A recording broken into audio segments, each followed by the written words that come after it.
Welcome, my sons and daughters. My name is Elder George, and I am Chief of Men's Action to Rebuild Society, an organization devoted to promoting a more natural way of life for humankind. The title of today's video is Big Government and Emasculated Men. Big Government. Welcome, my sons and daughters.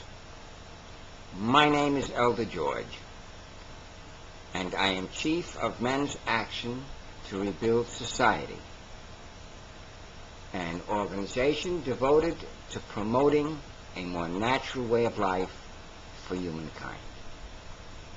The title of today's video is Big Government and Emasculated Men.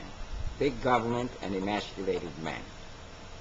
The motivation to make this video came from General Colin Powell's advice to the Obama administration to keep the government as small as possible. These words smack of naivete on the part of General Powell, because government has been growing throughout his entire life. At one time, we have had a Democratic presidency and a Democratic House and Senate. At another time, we had a Republican presidency and a Republican House and Senate. During both administrations and any combinations thereof, the government has continued to grow. While more people appear to be concerned with the growth of government, the cause of the growth never gets addressed. Government growth has nothing to do with which political party is in control. It is a function of the Western psyche. Government growth is a function of the Western psyche. When men lose their authority, government grows. When men lose their authority, government grows. Most of the growth in government has come at the local level, and most of the increase has come from or has come about due to the breakdown of the family caused by the emasculation of men. Caseworkers, therapists, the foster care system, welfare, family courts, family counselors, attorneys, judges have all been added to the government payroll as a result of the breakdown of the family. Government has grown in order to deal with the explosion in the rate of unwed motherhood, which in the 1950s was 1% and now has reached 40%. It has to deal with child custody and child support issues due to this increase in unwed motherhood and increase in divorce. Government has to deal with the care of children of working mothers. It deals with the depression of women and children as a result of the breakdown of the family. It deals with the ever-growing prison population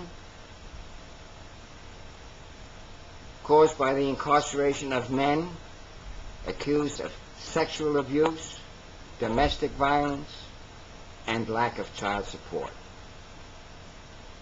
Government has established orphanages, foster care, senior citizens' homes, homes for unwed mothers.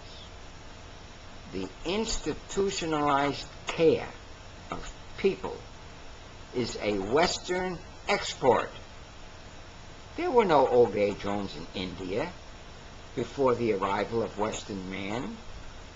There were no orphanages in Africa before the arrival of the Europeans. Many African native tribes have no word in their vocabulary for orphan or foster care. those societies were patriarchal. Men had authority.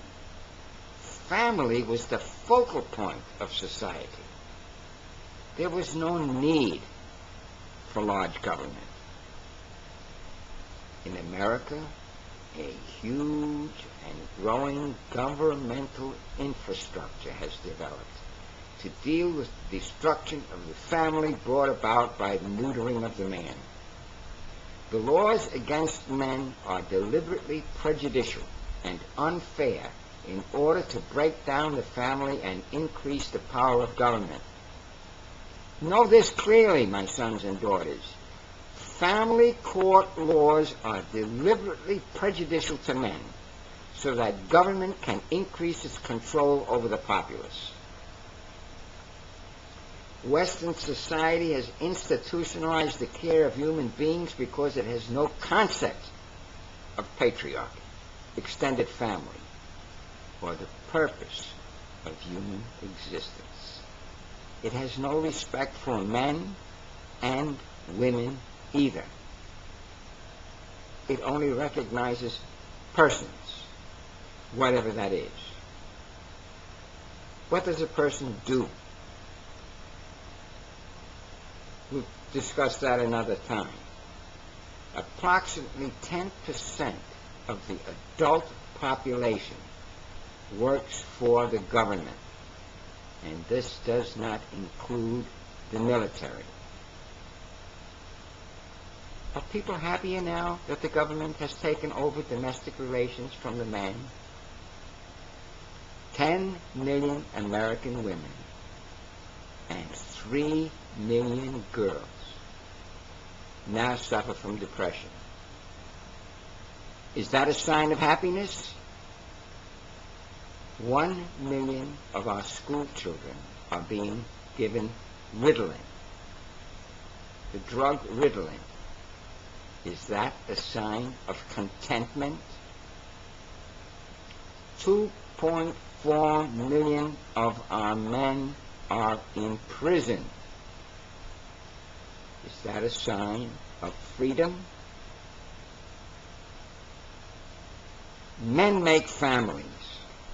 That's what men do. They make families. When men assert their natural authority, families are strong and governments are small. When men assert their natural authority, families are strong and governments are small. The emasculation of men has created an omnipresent and omnipotent government. Omnipotent government. The only alternative to large government is the reassertion of male authority. That will rebuild the family and make large government unnecessary. When men assert their natural authority, families are strong and governments are small. When men assert their natural authority, families are strong and governments are small. If you would like to learn more about patriarchy and the natural way of life, tune in to mensaction.net. That's MENSACTION.net. Let me hear from you. Until then, I send you my love. Be well.